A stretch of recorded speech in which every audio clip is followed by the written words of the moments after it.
Alright guys, welcome back to Formula 1 news, and with all the top teams looking to bring upgrades as soon as possible, Ferrari are no exception, hoping to upgrade the floor to such a degree that they don't have to worry too much about having a very aggressive engine mode, hopefully saving on some of their reliability issues they've had the last few races. Very much intrigued to your thoughts in the comment section below. Hit the like button if you enjoy, subscribe if you are new as always, I would greatly appreciate it. Lots to dive into today. First of all, wanted to mention this, because some drama going on right now, as is usual here in Formula 1, between a lot of the engine manufacturers.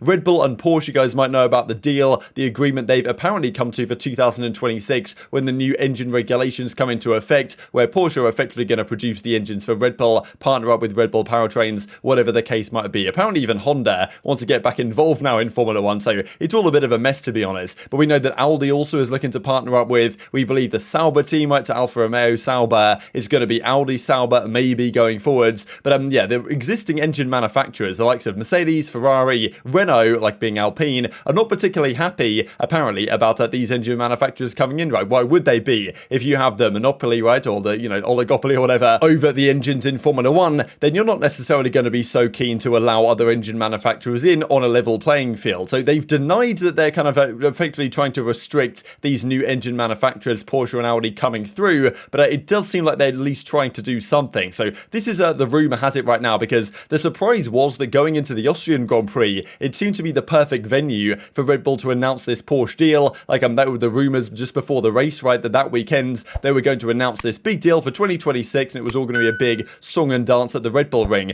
That did not happen because seemingly there's still discussions going on behind the scenes that the FIA will have to decide on what these regulations for 2026 are precisely going to be, when of course these new teams are going to come into play. So apparently there's something on limits for test bench running, whatever exactly that refers to, but also steel or aluminium pistons. This is rather an interesting one actually, as to whether the pistons in the engines are going to be made of steel or aluminium. Now apparently the existing teams want it to be steel, but potentially the new organisations, Porsche and Audi, might want it to be potentially aluminium, right? So this is the thing, it's classic Formula 1 politics at its finest, that apparently Mercedes and Ferrari want less test bench hours as well. I guess Porsche and Audi being new, they're going to want more. And also this is an interesting one, that Mercedes, Ferrari and Alpine apparently want the steel pistons rather than the aluminium pistons, because they have experience with the steel one since 2014. You need special machines, a lot of knowledge, which makes it tricky for Audi or Porsche, hence why they want aluminium pistons, right? So this is kind of a classic situation where some teams want what's favourable for them, the potential new organisations for the engines want a different thing. So look, we'll see if this gets resolved anytime soon, but it's classic Formula 1 politics going on behind the scenes, and it does seem like, at least on the surface reading some of this stuff, that probably the existing engine manufacturers are trying to prevent these deals going through, or at least make, when these deals do go through, make it still be advantageous to the existing manufacturers. But of course things could all change over the coming weeks and months as well. Let's talk potential upgrades, right? Of course Haas have kind of out of nowhere, after a great start to the season, recovered very nicely in the middle of this season, and even as Kevin Magnussen says, the other teams kind of around the midfield don't seem to have found much with their upgrades. Hopefully we can find something with ours, right? And that puts Haas in a nice position, because they really haven't made any upgrades at all so far this year. They just seem to understand the car a bit better,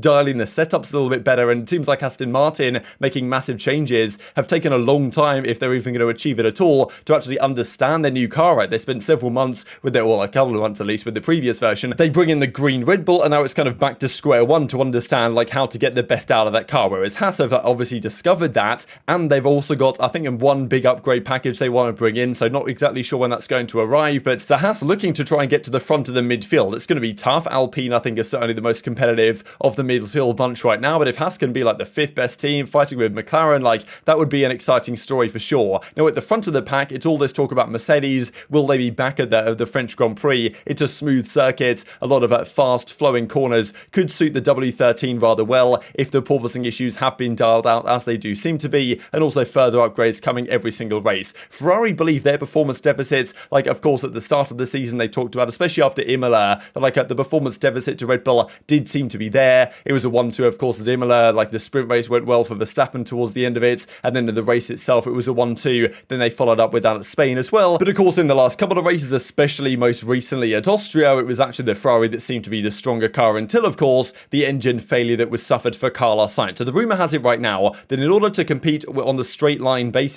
speed basis with Red Bull, Ferrari are very much pushing their engines to the limits, and if they keep doing this, that is seemingly currently their strategy, right? If we have to take penalties, we'll take penalties, but we're going to max out our engines, make sure we can keep up with the Red Bull in a straight line, and then if it costs us, it costs us, as it obviously has done so far this season. But that might be what they have to do now, and like risk further penalties just to try and actually take races off Verstappen, right, and try and actually win some of these. And it did seem like they probably didn't need to have their engine quite as highly turned up as it was in Austria, right? They could have afforded to drop it down a little bit, given how much more pace they had on some of those tyres. But Giuliano De Chess has kind of been explaining what he thinks is going to happen with the further upgrades that Ferrari are trying to bring in. They have more, especially to the floor of the car, that what they're hoping is, as we'll describe here in a second, that effectively if they can do a better job on the floor and create more downforce that way, then on pretty much all circuits they don't have to run as an aggressive of a rear wing. So effectively, like the way the cars generate downforce this year, front and rear wings, but also the ground effect. So the ideal world is you can generate so much downforce through the ground effect that you barely need a rear wing. Like you can have a very low downforce rear wing that George Russell, for example, on the Mercedes side, was not able to use their newer low downforce, newer spec model because he crashed out and broke it in qualifying, and they didn't have enough replacement parts to put one on both Hamilton's car and Russell's, and because Hamilton was further back in the field and had to make up places, they gave the quicker one to him. Now, Ferrari also introduced a lower kind of downforce rear wing spec as well earlier on this season, and that story can potentially continue if they can, well, maybe even have a lower downforce model on certain circuits that usually require a higher one, and then generate more downforce through the floor. And what that means is if the car is therefore less draggy with a better rear wing, then they can run the engine at a lower level and potentially not risk so much the engine exploding as Carlos Sainz's did. So I think that's really the key here for Ferrari. They probably realize they can't afford to keep running the engine as they are currently running it, because we're going to get another Carlos Sainz at Austria for Leclerc from now until the end of the season. And the Red Bull car, like, okay, maybe it's not maxed out, but they seem to be on track actually to only bring 3 power units this season, which is again impressive from Red Bull that they're able to make these power units last so long. Ferrari, of course, not in that conversation at all, but they probably realize that they've got to be a little bit more conservative here on their engine modes, because another DNF maybe just chalks up the season for them if Verstappen continues taking victories. So as he goes on to describe, right, it will be essential for Ferrari to work constantly on producing improvements to updating the floor. For some reason in Italian it translates this word fondi, I think, to fund instead of floor, which is what it should be meaning. It's like yeah, upgrading of course to the floor. An efficient floor not only offers more free loads but decreases drag, something that helps reduce straight line drag, fuel consumption, and endothermic effort in stretches, whatever exactly that means. And of course also means that less is required from the engine, which is seemingly what Red Bull have been able to do. They have a very, well, not particularly draggy car at all in terms of the actual aerodynamic design of it, so they've benefited from that straight line speed advantage. Ferrari have a quicker car often in the corners and in the acceleration zones, but to match Red Bull on the straight, they've upgraded their rear wing, but they've also probably cranked their engine up to maximum, and it's not exactly helping them particularly well. So there has been some talk from Ferrari. What are they going to do about these engines, right? The idea that it's not going to be a matter of weeks to make a more efficient engine, it's going to be maybe months or so, and the rumour has it right here that potentially the more reliable engine will arrive for the final 4 or 5 Grand Prix. So maybe they're thinking that